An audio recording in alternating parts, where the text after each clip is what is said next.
तर अध्यक्ष महोदय मनोज जरांगे पाटील यांनी त्या ठिकाणी वक्तव्य करताना ज्याचा हेतू आणि टिप्पणी आता मुंबई उच्च न्यायालयाने केली ते असं म्हणाले की महाराष्ट्र बेचिराग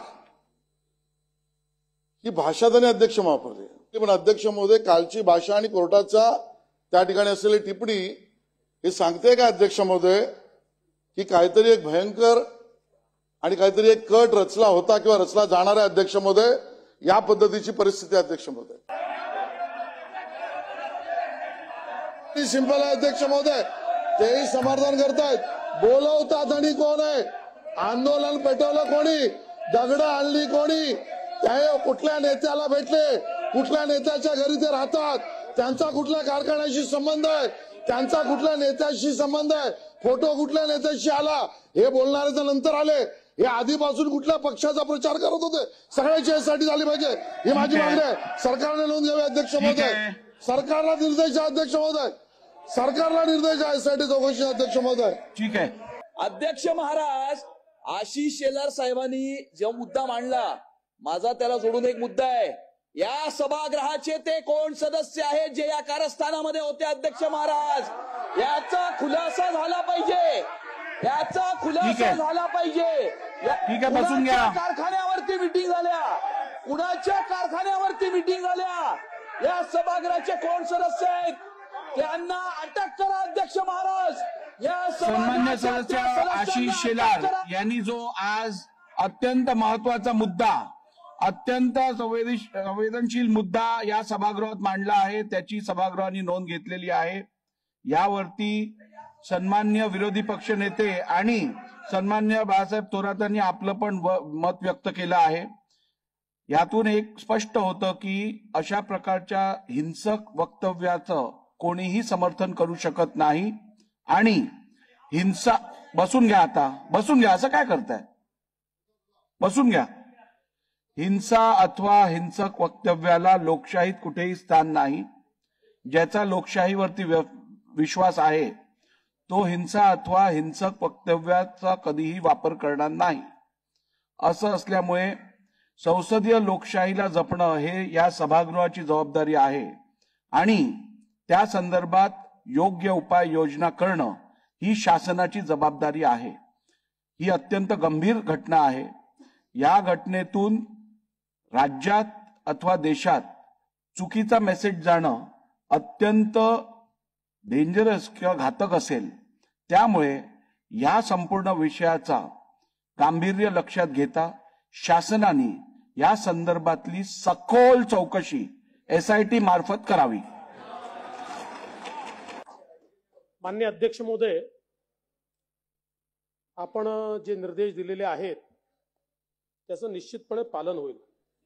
खरं म्हणजे या विषयात माझी बोलायची इच्छा नव्हती, पण तरी देखील मला असं वाटतं की आता विषय इथे आलेला आहे तर एक दोन गोष्टी या ठिकाणी बोलल्या पाहिजेत. पहिल्यांदा तर मला असं वाटतं की या सभागृहाला आणि महाराष्ट्राला मराठा समाजाच्या संदर्भात मी काय केलंय नीट माहिती आहे. मराठा समाजाला मी आरक्षण दिलं, या सभागृहाने दिलं, मी मुख्यमंत्री होतो, ते हायकोर्टात टिकवलं, जोपर्यंत मुख्यमंत्री होतो सुप्रीम कोर्टात ते टिकवलं.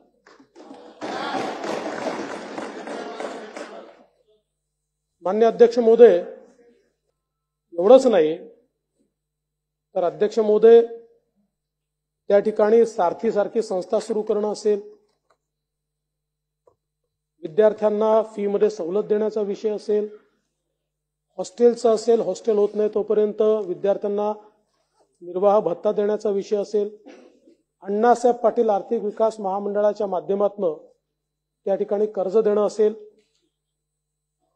वेगवेगळ्या प्रकारच्या प्रशिक्षणाच्या योजना असतील, या सगळ्या योजना त्या काळामध्ये आपण सुरू केल्या आणि माननीय मुख्यमंत्री महोदय एकनाथराव शिंदेजींनी त्या अजून मजबूत केल्या, सुदृढ केल्या, त्याची व्याप्ती देखील वाढवली.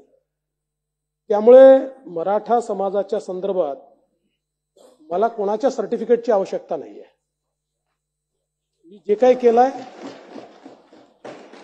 ते मराठा समाजाला माहिती आणि म्हणूनच जे काही मनोज जरांगे पाटील माझ्या विरुद्ध बोलले त्यानंतर मराठा समाज माझ्या पाठीशी उभा राहिला, त्यांच्या पाठीशी नाही उभा राहिला. दुःख या गोष्टीचं आहे की अशा प्रकारे कोणी कोणाची आई बहीण काढेल. म्हणजे आपण छत्रपती शिवाजी महाराजांचं नाव सांगतो, कल्याणच्या सुभेदाराच्या सुनेला अशीच आमची आई असती सुंदर रूपवती असं सांगून वापस पाठवणारे छत्रपती, आणि त्यांचं नाव घ्यायचं आणि लोकांच्या आया बहिणी काढायच्या. पण अध्यक्ष महोदय, माझी त्यांच्याबद्दल तक्रारच नाहीये, माझी तक्रारच नाही त्यांच्याबद्दल. खरं म्हणजे याच्या पाठीमागे कोण आहे तुम्ही म्हणालात ना, हे शोधावंच लागेल. असं आहे, जो महत्वाचा मुद्दा आहे तो शेलारांनी नंतर मांडलाय. तोच महत्वाचा मुद्दा आहे की या ठिकाणी दगडफेक करणारे जर या ठिकाणी सांगत असतील की आम्हाला दगडफेक करायला कोणी सांगितलं. तुम्ही म्हणालात ना बाळासाहेब की पोलिसांच्या लाठीचार्जमुळे झालं. नाही, लाठीचार्ज महत्वाचा आहेच, त्याच्यामुळे झालंच असेल, पण का झाला लाठीचार्ज? आता हे षडयंत्र बाहेर येत आहे, आता हे लक्षात येत आहे कशा प्रकारे रात्री जाऊन त्या ठिकाणी मनोज जरांगेंना वापस आणणारे कोण आहेत, त्यांच्या घरात जाऊन त्यांना भेटणारे कोण आहेत. अध्यक्ष महोदय, कोणाकडे बैठक झाली ते सांगतायत, मी नाही सांगत आहे. आरोपी सांगतायत, आता आरोपी सांगतायत की यांनी बैठक घेऊन सांगितलं दगडफेक करा. पोलीस आपले नाही आहेत, आपले पोलीस नाही आहेत. आपल्या पोलिसांना मारायचं आणि आपण चूप राहायचं. आणि दुर्दैवाने माननीय बाळासाहेब थोरात साहेब, आपण बीडची घटना विसरला. हे शांततेने झालेलं नाहीये. हो, मराठा समाजाने जे मोर्चे काढले होते ते शांततेनेच झाले होते. यावेळी शांतता नव्हती. ही घरं जाणं, ती घरं जाणं, नाही होऊ दे ना. नाही कशा करता.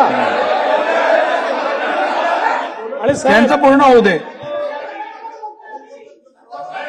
मग झालं की बोला ना, माझं होऊ द्या ना. त्यांचं पूर्ण होऊ दे मग बोला, त्यांचं पूर्ण होऊ दे मग बोला. नाही, मी तुम्हाला नीट ओळखतो. तुम्ही देखील राजकारणामध्ये नेहमीच अशीच भूमिका घेतलेली आहे की वाईटाला तुम्ही वाईटच म्हटलेलं आहे. तुम्ही कधीही टोकाची भूमिका घेत नाहीत.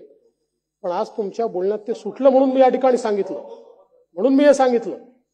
आणि त्यामुळे अध्यक्ष महोदय, जे काही या ठिकाणी कुठल्या स्तराला आपलं राजकारण चाललंय, म्हणजे आज आपण जर समाजाला विघटित करण्याचा प्रयत्न करणार असू, समाजाचे तुकडे करण्याचा प्रयत्न करत असू, अशा प्रकारचं राजकारण जर होत असेल, कोणासोबत फोटो निघतात त्यांचे, कोण सोबत दिसतात त्यांच्या, कोणाचे कार्यकर्ते म्हणत आहेत, कुठनं पैसा येतोय, येत आहे साहेब, सगळं येत आहे. शेवटी या गोष्टी लपत नाहीत.